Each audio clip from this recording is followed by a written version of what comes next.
இது பெயர் மாற்றத்தை சொல்கிறேன். இதில் எங்களுடைய உழவர் செயலிக்கு நீங்கள் A1 உழவர் செயலி, பனை மேம்பாட்டு இயக்கத்திற்கு பனை பாதுகாப்பு இயக்கம், எண்ணெய் வித்துக்கள் இயக்கத்திற்கு பயிர் வகைகள் மற்றும் எண்ணெய் வித்து பயிர் தண்ணீருக்கான இயக்கம், ஒருங்கிணைந்த தென்னை வளர்ச்சி திட்டம், தென்னை சிறப்பு திட்டம் ஆக பெயரை மாற்றி பல அதே போல் விருதுகள், விவசாயிகளுக்கு விருது வழங்கும் திட்டத்தை மக்கள் சேவகர் நாங்கள் விவசாயிகளுக்கு விருது வழங்கும் திட்டம் அறிவித்திருந்தோம்.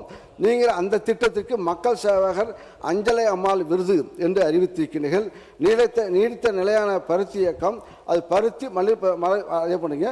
SC/STக்கு கூடுதல் மானிய திட்டம் நாங்கள் அறிவித்து ஆண்டுதோறும் செயல்படுத்தி கொண்டிருக்கின்றோம். அந்த திட்டத்திற்கு அண்ணல் அம்பேத்கர் வேளாண் உதவி திட்டம் ஒரு பெயர் மாற்றத்தை நீங்கள் உருவாக்கி அறிவித்திருக்கின்றீர்கள் என்பதை நான் தெரிவித்துக் கொள்கின்றேன். அதே போல் நெல்லுக்கு கரும்பு பறித்து கடன் தள்ளுபடி அது முழுமையாக தள்ளுவீங்க என்று நம்பிக்கை கொண்டு இருக்கின்றோம். விவசாயிகள் நம்பிக்கின்றார்கள். ஆக அதில் காவாசி தான் தள்ளுறீங்க. 3/4 லட்சம் இது 1 லட்சமாக அறிவிப்பீங்க. 5 லட்சம் வரை இலவசம் தள்ளுபடி செய்ய முடியும் என்றீங்க. அது அறிவிக்கவில்லை. கடன் தள்ளுபடியை பொறுத்த வரைக்கும் நீங்கள் அது ஃபெயிலராக அவங்களுடைய அறிவிப்பு ஃபெயிலர் என்று நான் சொல்லலாம்.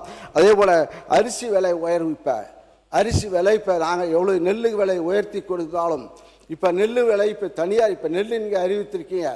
ஆனால் அதை விட கூடுதலாக இப்போ தனியார் வியாபாரிகள் நெல்லை வாங்குகிறார்கள். இந்த ஆண்டு டிபிசியில் நெல் கொள்முதல் செய்வது என்பது கொஞ்சம் கடினம். ஏன்னா எங்களுடைய ஆட்சி காலத்தில் வியாபாரி இப்போ நெல் வாங்கலை, அரசாங்கம் தான் வாங்குச்சு. ஆனால் இப்போ நெல் விவசாயிகள் வியாபாரிகள் நெல்லை வாங்குகிறார்கள், கூடுதல் விலை கொடுத்து வாங்குகிறார்கள்.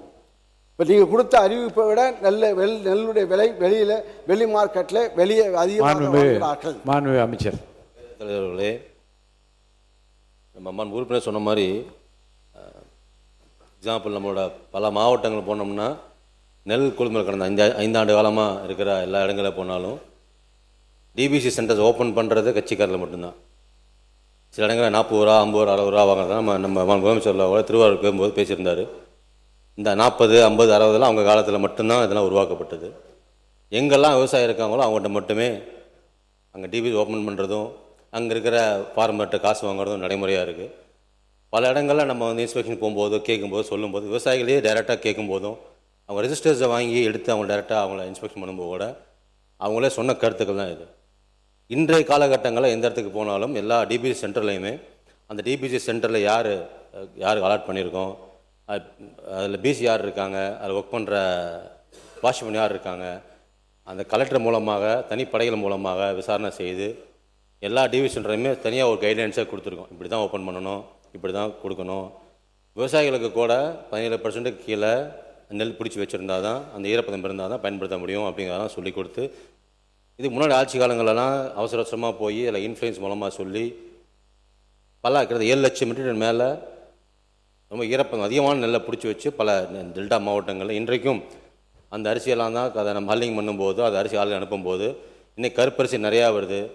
பல இடங்களில் போகும்போது நிறையா மக்கள் சொல்லும்போதெல்லாம் நான் ரேஷன் கடைக்கு போனேன், அரிசி யூஸ் பண்ணவே முடியல, கருப்பாக இருக்குது, பயன்படுத்த முடியாமல் இருக்குது. நம்ம அமைச்சர்கள் சொல்லும்போது நிறைய பேர் சொல்லியிருந்தாங்க. எங்கெல்லாம் போகிறோமோ அந்த அரிசியில் கொடுக்கும்போதும் வாங்கும்போதும் அதை பயன்படுத்த முடியவே இல்லை, கருப்பாக இருக்குது, யூஸ் பண்ண முடியாமல் இருக்குது, ஆடுகளுக்கு மாடு தீவனம்லாம் போடுறோம். இது எல்லாமே காரணமாக இருக்கிறது பல ஆட்சி காலங்களில் நடந்த முறைகேடுகள். கவனிக்கிறதே இல்லை. நம்ம அரிசி வந்தால் போதும், அரிசி கிடச்சா போதும், அதுக்கு அவங்களோட கட்சிகள் நிமிச்சா போதும் தான் பண்ணுறாங்க. இன்றைக்கும் பல டிபிசியில் இவங்க சொல்கிற தஞ்சாவூர் மாவட்டம், மயிலாடுதுறை மாவட்டங்களில், ஏன் செங்கல்பட்டு மாவட்டம் போனால் கூட, இன்று இருக்கிற மாவட்டம் போனால் கூட டிபி சென்டரில் போனால் அதை டிபி சென்டர் ஓப்பன் பண்ணி கூட கட்சிக்காரர்கள் தான். சில டாக்குமெண்ட்லாம் இருக்குது, உங்களுக்கு அது தெரியும். இன்றைய நாட்களில் எல்லா டிவி சென்டர்லையுமே மாவட்ட ஆட்சியர் மூலமாக, ஆர்டிஓ மூலமாக, டிஎஸ்ஓ மூலமாக, நானே தனியாக டைரெக்டாக அங்கெல்லாம் போய் வேளாண்மை துறை அமைச்சர் மூலமாக போய் நேரடியாக அவங்கள சந்தித்து உடனே ப்ரொக்யூர் பண்ணுறது பண்ணிக்கிட்டே இருக்கோம். எங்கேயுமே பெண்டிங் இல்லை. நம்ம பேப்பர்லாம் படிச்சிருக்கோம், நேற்று முன்னாடி தான் போட்டிருக்காங்க. எல்லா மாவட்டம், முக்கியமாக டெல்டா மாவட்டங்களில் கடந்த ஆண்டு காலங்களில் இருந்த டிஃபிகல்ட்டியை விட இந்த தடவை அதிகப்படியான ஸ்டோரேஜ் பிளேஸையும் அதிகப்படியான கேப்பையும் அதிகப்படுத்தி கொடுத்துருக்கோம். இது முந்தைய ஆட்சி காலங்கள்லாம் 25 லட்சம் 30 மெட்ரிக் தான் ப்ரொக்யூர்மெண்ட் நடக்கும். நம்மளோட முதலமைச்சர் ஆட்சி காலங்களில் கிட்டத்தட்ட 45 62 லட்சம் மெட்ரிக் வரைக்கும் ப்ரொக்யூர்மெண்ட் பண்ணியிருக்கோம். எல்லாத்தையும் எல்லா மாவட்டங்களுமே, குறிப்பாக சொல்ல போனால் டெல்டா மாவட்டத்தில் மட்டுமே கடந்த செப்டம்பர் 2025 நேற்று வரை 62,53,000 மெட்ரிக் டன்னுக்கு ப்ரொக்யூர்மெண்ட் பண்ணியிருக்கோம். அது அந்த ரீஜன்லேருந்து அங்கே அறிவியலுக்கு அனுப்பியிருக்கோம். அனுப்பி அதையும் ஓப்பன் குடோன் இல்லாமல் நெல்மணிகள் தவிர எல்லா மற்ற ரீஜனுக்கும் அனுப்பி பாதுகாப்பாக வச்சுருக்கோம். எல்நிலை தாக்குதல் வந்தால் கூட ஏதாவது சூழ்நிலைகளில் நெல் அறைக்கு அனுப்ப முடியாதோ, இல்லை ப்ரொக்யூர்மெண்ட் கம்மி குறுவை சம்பா வரும்போதோ, நடவு கம்மியாக இருக்கும், விவசாயம் பண்ண முடியாத சூழ்நிலை வந்தால் கூட அரிசி பஞ்சம் வரக்கூடாதுங்கிறதுனாலையும் நெல்லில் பிரச்சனை வரக்கூடாதுங்கிறது மிக தெளிவாகவும் மிக குறிப்பாகவும் எல்லா இடங்களையும் மற்ற ரீஜனுக்கூட திருச்சி, தஞ்சாவூர், கும்பகோணம் உள்ளிட்ட மாவட்டங்களும் சரி, சென்னை, கடலூர் இந்த பகுதியெலாம் கூட நெல் கொள்முதலை அதிகப்படுத்தி அங்கேயும் ஸ்டோர் பண்ணுறதுக்கு வழிவகை பண்ணிக்கிட்டு இருக்கோம். நன்றி. உறுப்பினர் அவர் தானே பேசுகிறவங்க, அவர் மூலமாக சொல்லுங்கள். அவர் மூலமாக நீங்கள் கருத்து சொல்லலாம். சொல்லுங்கள். சரி, சொல்லுங்கள். மாண்புமிகு பேரவைத் தலைவர்களே, மாண்புமிகு உணவுத்துறை அமைச்சர்கள், அதாவது டிபிசி திறப்பதற்கு அந்தந்த கட்சிக்காரர் தான் திறக்கிறாங்கன்னு சொல்கிறார். தவறான தகவல் சொல்கிறார்.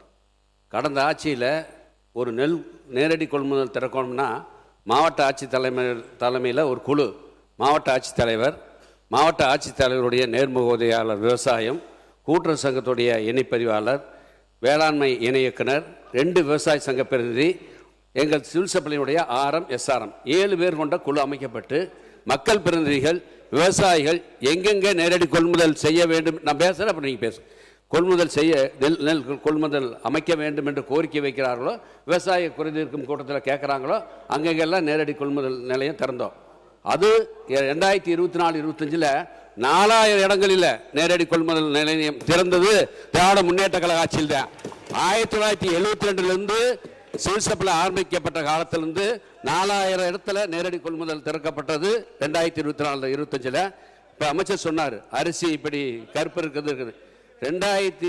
திராவிட முன்னேற்ற கழக அரசு பொறுப்பேற்ற பின்பு இந்திய உணவுக் கழகம் என்ன சொல்லியிருந்தாங்கன்னா, ஒரு கண்டிஷன், எல்லா அரிசி ஆலைகளிலும் கலர் சாட்டர் இயந்திரம் பொருத்தோம்னு சொல்லி ஒரு நாம்ஸ் கொண்டாந்துருந்தாங்க. கடந்த காலத்தில் அது பொருத்தப்படவில்லை. திமுக ஆட்சி வந்ததையும் முதலமைச்சர் சொன்னார், அரிசி தரமான அரிசி மக்களுக்கு வழங்கணும்னு சொல்லி அண்ணன் ஸ்டாலின் அவர்கள். கடந்த காலத்தில் 376 மில்லு தான் இருந்துச்சு.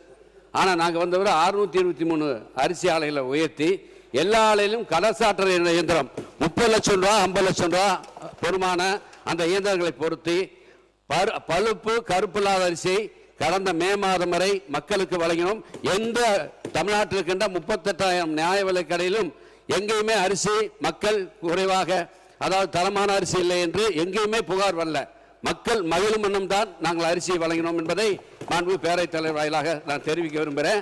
அதே மாதிரி அதாவது தவறு நடக்குன்னு சொன்னார். அதுக்கு முதலமைச்சர் என்ன சொன்னார் தெரியுமா? ஆட்சிக்கு வந்த உடனே 2021ஆம் ஆண்டு டிசம்பர் 31ஆம் தேதி தஞ்சையில் நடைபெற்ற அரசு விழாவில் என்ன சொன்னார் தெரியுங்களா? விவசாயம் இந்த நெல் இல்லை வாங்குற இடத்துல எந்த பிரச்சனையும் வரக்கூடாதுங்கிறதுக்காக அங்கே இருக்கின்ற வேலை பார்க்கின்ற தொழிலாளர் பெருமக்களுக்கு மூட்டைக்கு 3 ரூபா தான் கோழி கொடுத்துட்டு இருந்தாங்க. அதை 10 ரூபா உயர்த்தி கொடுத்தாரு. பட்டியலெழுத்தர் உதவர் காவலருக்கு சம்பள உயர்வை உயர்த்தி கொடுத்தார். தினப்படி 120 ரூபா பட்டியலெழுத்தருக்கு, அதே மாதிரி உதவருக்கு 120 ரூபா, காவலருக்கு 80 ரூபாய்ன்னு சொல்லி உயர்த்தி கொடுத்து ஆண்டுக்கு 83 ரூபாய் கூடுதல் செலவானாலும் பரவாயில்ல, அதை உயர்த்தி கொடுத்து எந்த தவறு வரக்கூடாது. அதே மாதிரி நம்ம தமிழ்நாடு நுகர்வோர் வாணிப காலத்தில் 6 அலைபேசி எண், கட்டணமில்லா அலைபேசி எண், யார் புகார் தெரிவித்தாலும் உடனே நடவடிக்கை எடுக்கணும்னு சொல்லி ஒவ்வொரு டிபிசிலையும் புகார் பெட்டி, அதே மாதிரி பிளக்ஸ் போர்டு வச்சு எந்த தவறு நடந்தாலும் உடனடியாக நீங்கள் அலைபேசியில் பேசினா உடனடியாக நடவடிக்கை எடுக்கப்படும் என்று அறிவித்து நல்லாட்சி நடத்தினோம். அதே மாதிரி மக்களுக்கு தரமான அரிசி வழங்கணும். கடந்த காலத்தில் அதாவது 64 லட்சம் மெட்ரிக் டன் நான் கொள்முதல் பண்ணணும்னு சொல்கிறார். தவறான தகவல். திமுக ஆட்சியில் தமிழ்நாடு நுகர்வோர் வாணிப கழகம் தோன்றிய காலத்திலிருந்து 2024-25 48 லட்சம் மெட்ரிக் டன் கொள்முதல் பண்ண சரித்திர சாதனை. சென்ற ஆண்டு 2025 செப்டம்பர் 1ஆம் தேதியிலிருந்து மே 9ஆம் தேதி வரைக்கும் 54 லட்சம் மெட்ரிக் டன் கொள்முதல் செய்து வரலாற்று சாதனை படைத்தது திராவிட முன்னேற்ற கழக அரசு, மாண்புமிகு அண்ணன் மு.க. ஸ்டாலின் ஆட்சி என்பதை இந்த நேரத்தில் தெரிவித்துக் கொள்கிறேன். பிளே ஸ்டோர் மற்றும் ஆப் ஸ்டோரில் இருந்து பாலிமர் செயலியை QR கோடு மூலம் பதிவிறக்கம் செய்யுங்கள். செய்திகளை உடனுக்குடன் பெறுங்கள்.